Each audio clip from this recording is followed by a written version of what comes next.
I sat down with local advocates and crisis supervisors to learn more on how those numbers are translating to what they're experiencing in Kern County.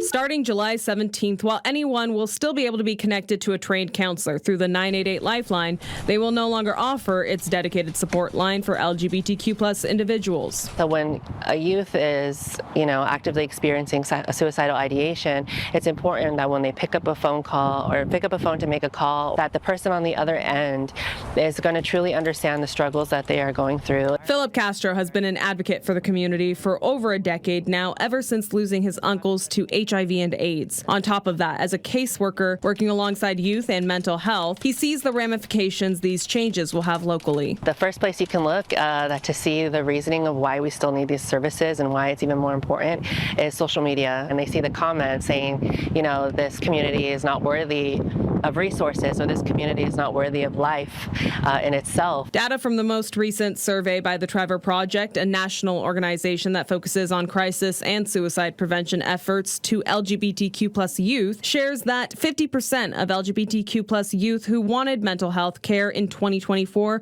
were unable to get it, and 49% of those between the ages of 13 to 17 experienced bullying.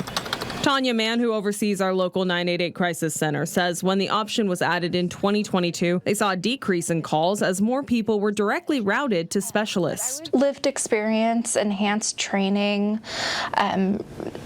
just really having a good grasp and knowledge of the challenges that callers in that community might be experiencing. She said with the change, they expect calls to increase, but her staff is prepared. We do know that folks that are in the LGBTQ+ community do have a higher risk of things like suicide, behavioral health concerns. So we're really just here to wrap around those folks, show them love and support. We're more than just acronyms.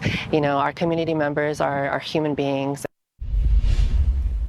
And if you or someone you know is struggling with mental health crisis, again, you can be connected to a trained counselor by calling or texting 988. Meanwhile, Governor Gavin Newsom's office affirmed the state's dedication to offer specialized LGBTQ+ services following July 17th, including through the Trevor Project. You can call, text, or chat 1-866-488-7386.